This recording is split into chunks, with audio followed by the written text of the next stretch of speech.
30வது வயதிலே நான் பிறந்தேன். 38 வருடம் குழந்தை பாக்கியம் இல்லை. சாபம். அவர்கள் வணங்கி வந்த தேவர்களின் நிமித்தம் மண்ணோடு மண்ணாய் மக்கி போன அப்படிப்பட்ட சாபம்.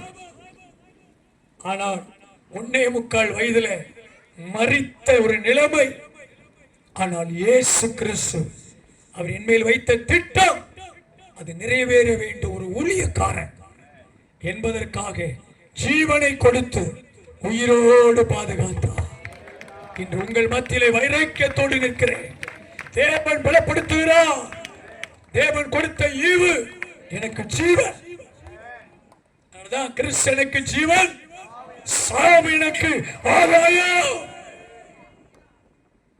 எங்களுக்கு சந்தோஷம். சுவிசேஷ கூட்டங்கள்னா சந்தோஷம். நான் ரட்சிக்கப்பட்டேன். என்னுடைய தாயாரை ஃபர்ஸ்ட் ரெட் புக்ல நடத்துனேன். அல்லேலூயா. இயேசு கிறிஸ்துவை பற்றி சொன்னேன். அவர்களுக்கு இயேசு கிறிஸ்துவை பற்றி சொல்ல சொல்ல சொல்ல அந்த அன்பு அவர்களை பற்றி பிடித்தது. அதெல்லாம் நல்லா இருந்துச்சு. அந்த அன்புதான் அவர்களை பற்றி பிடித்தது. அவர்கள் ரட்சிக்கப்பட்டார்கள். 60 வயசிலிருந்து 77 வயசு 17 வருடம் கர்த்தரை சேவித்தார்கள். நல்ல மரணம், நல்ல அடக்கம். இன்று பரதீசிலே அந்த ஆத்மா இளைப்பாரி கொண்டிருக்கிறது. நித்திய ஜீவன் இயேசு கிறிஸ்து கொடுக்கிற ஈவு. இரண்டாவது நித்திய ஜீவன். நீங்கள் ஆயத்தமா? குடும்பம் ஆயத்தமா? பிள்ளைகள் ஆயத்தமா? கணவர் ஆயத்தமா? கணவர் குடிக்கிறார் ஐயா, மனம் திருமணம். அவர் ரட்சிக்கப்படுவதற்கு மனைவிதான் உங்களை நம்பிதான் அந்த ஆத்மாவை கையில கொடுத்திருக்கிறார். மனைவி ரட்சிக்கப்படல, கணவர் ரட்சிக்கப்பட்டிருக்கிறாரு. மனைவி ரட்சிக்கப்பட்ட பரலோக ராஜ்யம் வந்து சேரணும். யாரு? கணவன் தான் பொறுப்பு. பிள்ளைகள் ரட்சிக்கப்படல, அவர்கள் மனம் திரும்பணும். இந்த நித்திய ஜீவனை பற்றி கொள்ளணும். கர்த்தரே தெய்வம். அல்லேலூயா சொல்லுங்களேன். வாலிப வயசு, வாலிப பிள்ளைகளை ஆதாயப்படுத்தணும். வேலை செய்கிறவர்கள், உங்களோடு வேலை செய்கிறவர்களை ஆதாயப்படுத்துங்கள். இந்த ரட்சிப்பு விலையேறப்பட்டது.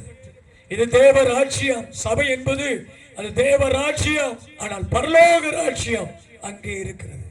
இந்த தேவ ராஜ்யத்தின் மூலம் அநேகரை பரலோக ராஜ்யத்துக்கு கொண்டு போவதற்குத்தான் தேவ சபையை, சத்தியம் உள்ள சபை, உபதேசம் நிறைந்த சபை. அல்லேலூயா. அங்கேதான் உங்களை பச்சையான ஒளிவு மர கன்றுகளை போல கர்த்தர் ஏற்படுத்தி சபை தலைவர்களாய், தலைவிமார்களாய் கர்த்தர் வைத்திருக்கிறார். நீங்கள் பாக்கியவதிகள், நீங்கள் பாக்கியவான்கள் ஐயா. கைகளை தட்டி கர்த்தரை மகிமைப்படுத்துவோமா? நீங்கள் கொடுத்து வைத்தவர்கள். சபை உங்களை கிட்ட வார்த்தை போட்டு சபிச்சு திட்டுறா, டக்குன்னு வேற கட்சியில வந்து மாறிடுற. வெக்க இருக்கா? சூடு இருக்கா? சுரணை இருக்கா? இல்லையா சொல்லுங்க. எப்புறம் வாங்க வேண்டாமா? கசப்பு இருக்கலாமா? வேதனை இருக்கலாமா? திருவிருந்து எடுக்க முடியுமா? பக்கத்து வீட்டுல சண்டை, சொந்த கிட்ட சண்டை, தம்பி கிட்ட சண்டை, சொத்து, நிலம், காசு, பணத்துக்கு சண்டை. அல்லேலூயா. சரி, லூக்கா 19:1 முடிச்சு. லூக்கா 19:1